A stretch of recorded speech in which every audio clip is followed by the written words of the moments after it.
In the shadow of the failing neon sign that read WKLN 109.5, your last lonely voice in the night, the radio station stood as a relic of bygone days, its tarnished sign flickering under the assault of a brewing storm. Eliot Monroe, a young and passionate radio technician, worked the graveyard shift, a time when the world seemed to pause and the airwaves whispered of secrets waiting to be discovered. The station was a sanctuary for Eliot, surrounded by walls lined with vintage equipment and shelves of dusty vinyl records that had seen better days.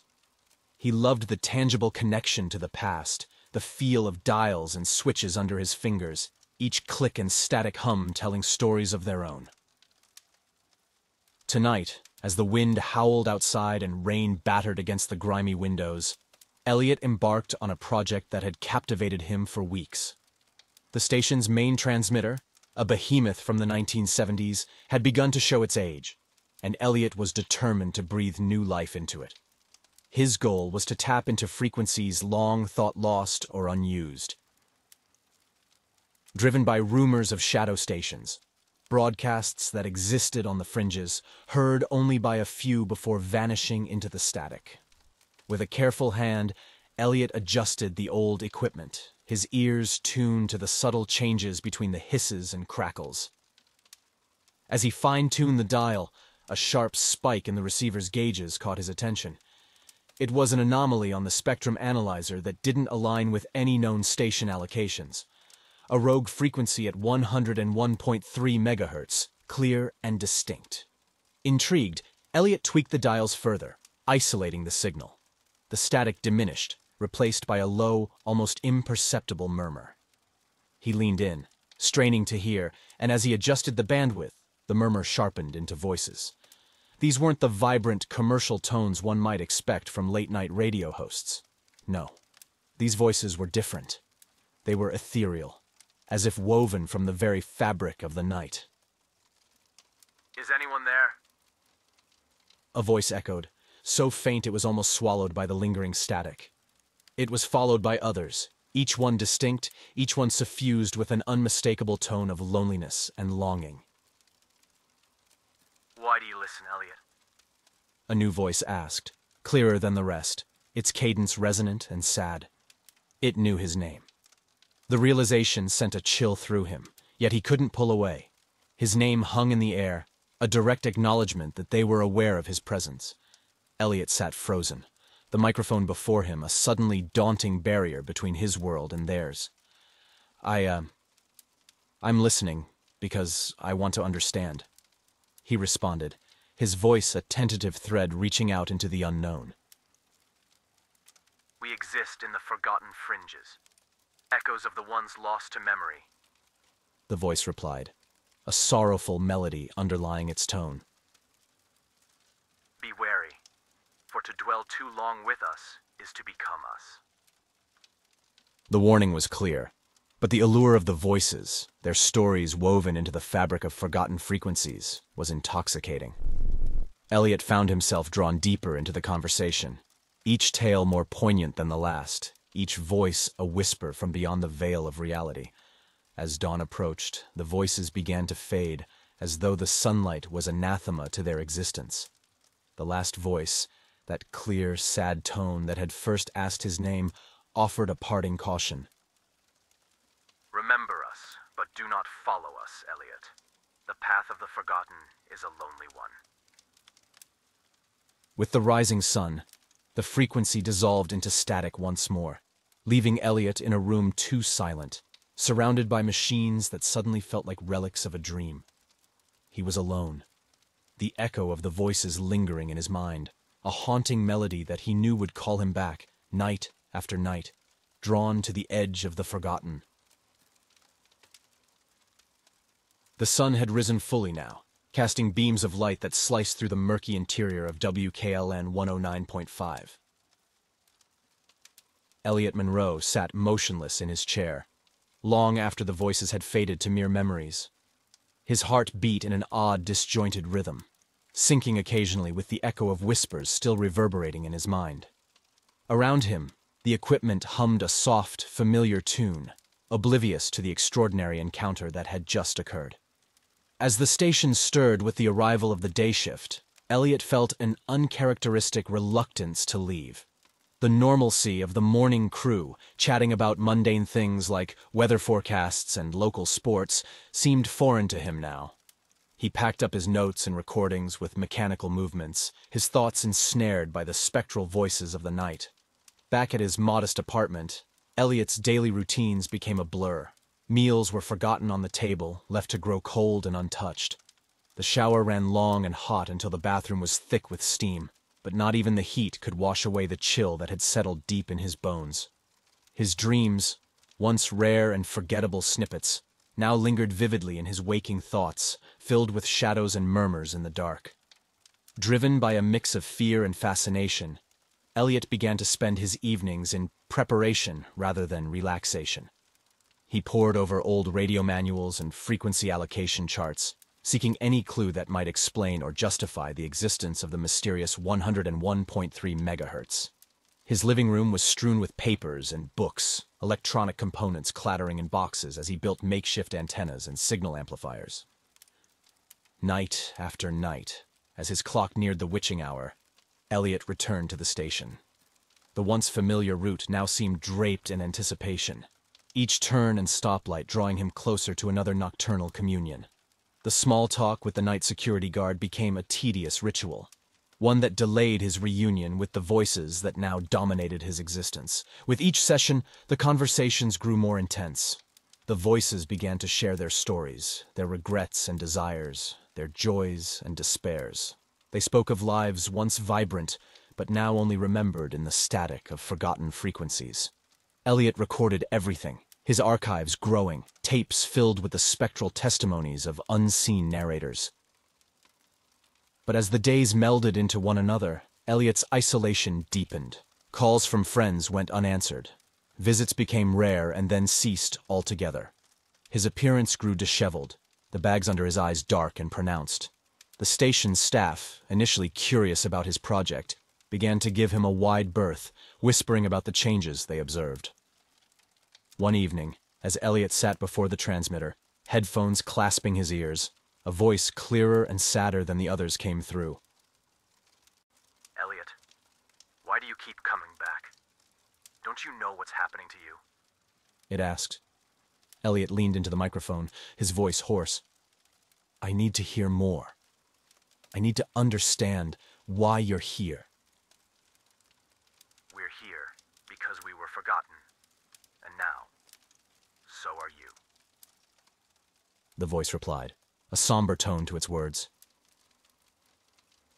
With every hour you listen, you tether yourself more to our world. Your world begins to forget you, just as it forgot us. A cold fear gripped Eliot then, a realization dawning upon him. He started to notice small things.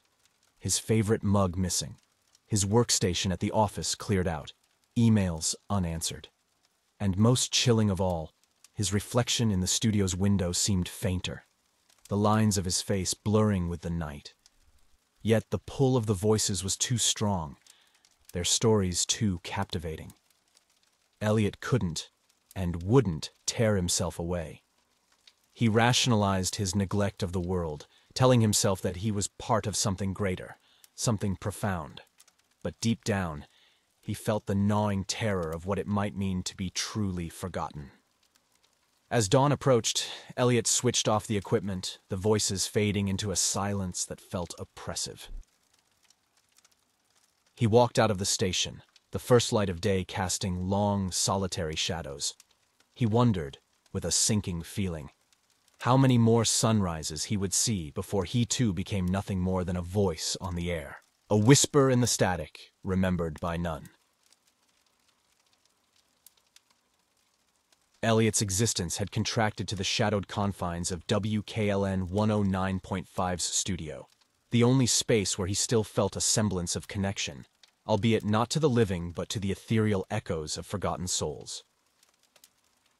The once vibrant hub of music and bustling news reports had transformed into a dim, silent crypt where the past lingered in the air like stale perfume. The archaic transmitters and dusty vinyls were his only companions in the nocturnal solitude. As he prepared for another long night, Eliot meticulously arranged his equipment. The array of recorders, notebooks, filled with scribbles of frequencies and times, and custom-built receivers were aligned with an almost obsessive precision on the console before him. The studio's weak bulb flickered intermittently, casting elongated shadows that danced across the walls, mocking the sun's abandonment. Outside, the world had dulled to a monochrome, its vibrant hues drained, its sounds muffled by an all-consuming static that resonated not just in Eliot's ears, but in his soul. Each day, his connection to reality seemed to slip another notch. The faces of passers-by were smudges under the overcast sky, their voices distant and indistinct as if he were hearing them underwater. On this particularly desolate night, a bone-chilling draft seeped through the cracks of the aging building. Eliot shivered, not just from the cold but from a deep creeping dread that something was profoundly amiss this evening. He reached out and spun the dial, the familiar crackle of static briefly comforting until it cleared, revealing the urgent tones of the unseen. Eliot, you must cease, implored a voice, so crisp and so sorrowful it cut through the fog in his mind. You are vanishing, dissipating into the shadows where we exist. He paused, his hand hovering over the controls. The glow from the dials cast eerie highlights on his face, deepening the hollows of his eyes and the lines of worry etched deep on his brow. He scanned the dim corners of the studio, half expecting to see figures lurking just beyond the reach of the light. But there was only the oppressive emptiness, a mirror to his hollowing essence. "I cannot stop now," Eliot responded into the microphone, his voice a blend of defiance and desperation. "I must understand this connection, your existence, to find out why this is happening, how to help you, and perhaps myself." The more you delve into our realm, the less you tether to your own. A different voice added, slow and melancholic. With every secret you unveil, you weave yourself deeper into the fabric of our forgotten world. Their tales began anew, overlapping in a cacophony of despair and resignation. Stories of lives once vibrant, now reduced to mere whispers on the wind. Each account ended in the same way, with erasure from memory, a dissolution into nothingness, becoming mere echoes on the frequency. When the voices stilled, replaced again by the soft hiss of static, Eliot leaned back in his chair, exhausted and emptied. His eyes fluttered shut, and when they opened, the world seemed altered. The studio, once filled with the comfort of familiar shadows, now seemed stark and alien. His presence, once so definite and solid, seemed to be erasing piece by piece, moment by moment. He stumbled out into the harsh light of day, the sun too bright, too real. People passed him without acknowledgement, their features blurred, as if he were looking at them through a fogged glass. His attempts to speak, to shout, fell on deaf ears, absorbed by the bustling silence of a world moving on without him. Realizing there was nowhere left that held his imprint, Eliot returned to the station. The door, which should have creaked in protest, swung open silently at his touch. Inside, the studio awaited, the transmitter humming its soft, eerie melody. With resignation heavy in his steps, Eliot walked towards it, feeling the pull of the frequency now as a physical tug at his very essence. He donned the headphones one final time, tuning into 101.3 megahertz. His vision narrowed, the edges of his sight dimming until all that remained was the glow of the dials and the endless sea of static. Welcome, Eliot, the voices intoned, clear and resonant, enveloping him in their spectral embrace. You are one of us now. As the sun rose higher, its light failed to illuminate the interior of the studio. It passed through Eliot, casting no shadow, acknowledging no presence. On the airwaves, a new voice mingled with the old, a voice laden with knowledge, sorrow, and an eternal longing. Eliot's voice had become part of the forgotten frequency. Far away, a novice technician, drawn by curiosity, adjusted their radio, the dial stopping at 101.3 megahertz. They leaned in, listening intently to a voice that resonated with a haunting familiarity, unaware that they were hearing the newest whisper among the lost. The cycle, it seemed, was destined to continue.